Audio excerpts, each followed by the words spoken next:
All right, here we are.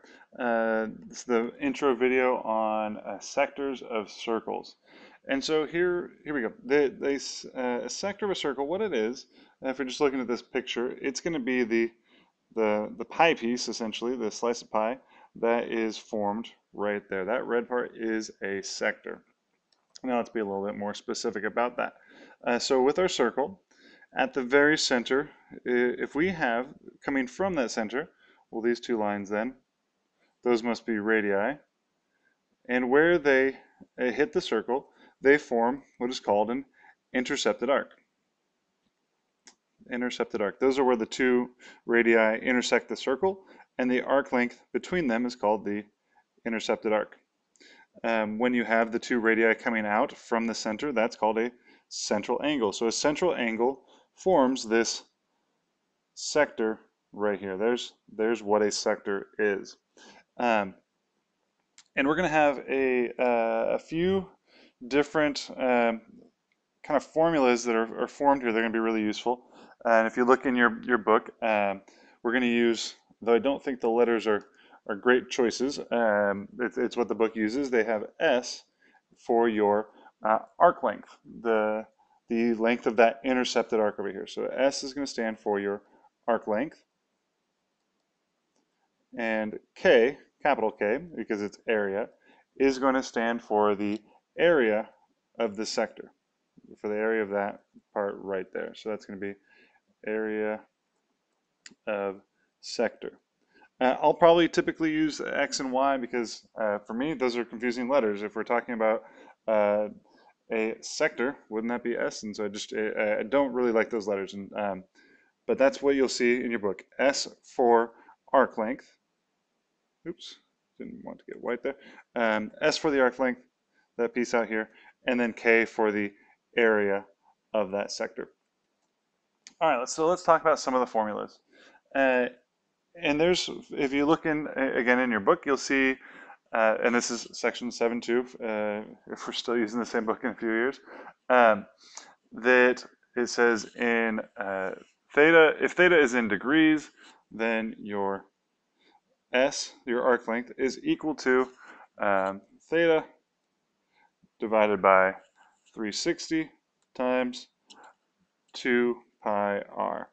And then there's a few other formulas, and these are all true, but it doesn't really explain where they come from. So I want to talk about that instead of that formula right there. And there are some other ones as well. I want to talk about some proportional thinking because I think this is going to be a lot better for you kind of long term. And it will make sense rather than memorizing a number of different formulas. Let's kind of get one major concept down and figure out how to use it in a few different ways. And so we know, you're going to use theta over here, that if we have theta of an angle, first off, it could be in degrees or it could be in radians. If it was the entire circle that we're talking about, that angle in degrees would be 360 degrees, or would be 2 pi radians. Okay, so these are each equivalent. That whatever theta is here and theta is there, that these are equivalent because 2 pi is the full circle in radians and 360 is the full circle in degrees. Now, using that, we can set up some other proportions. That if we're talking about just a portion, so assuming theta is now less than the 360 or 2 pi, and we want to find the arc length, then we're going to have that arc length, S is what in the book, but I'm going to actually write arc length. I need a T in there. Arc length divided by the entire circumference. And how do you find the circumference of a circle? That's going to be 2 pi times the radius. That's the circumference of the circle. So if we had, think of this way, if it was 360 degrees, that would be the entire circle, in which case theta on top would be 360, and the arc length would be the entire circumference of the circle. Likewise, and this is kind of going to be the new piece for us, that area of the sector, so area of sector divided by the entire area of the circle. And the entire area of the circle is pi times the radius squared. Pi times radius squared. And so from here, we can set up all sorts of different proportions. If we know any of these pieces, we can set them and find out all the rest. That if we know what the number of degrees is, for example, we can now find out, if we know the number of degrees and the radius, we can now find out the arc length or the area of the sector. We're not limited because we know just this one equation, or really is one proportion here. And kind of more fundamentally what this is if you can remember that part divided by whole equals part divided by whole. And we'll set up some proportions just like this and kind of work our way through. So let's get,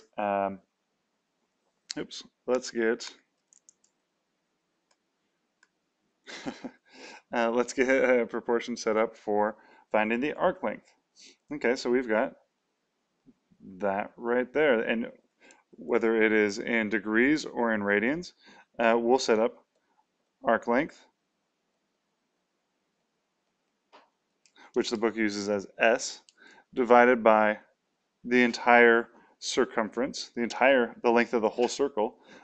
So 2 pi r is equal to either theta divided by 360 degrees, or if it's in radians, theta divided by 2 pi.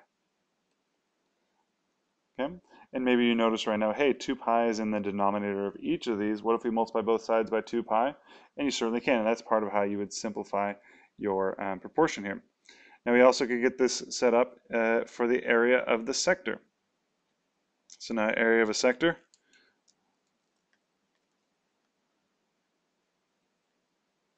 I guess let's leave that there. Write this part in blue. Now area of a sector, for setting that one up, we're going to have the, area of sector divided by the area of the entire circle, which we know is, which is pi times radius squared. And that's going to be equal to, if it's in degrees, that is equal to theta, whatever theta is on the central angle, divided by 360 degrees.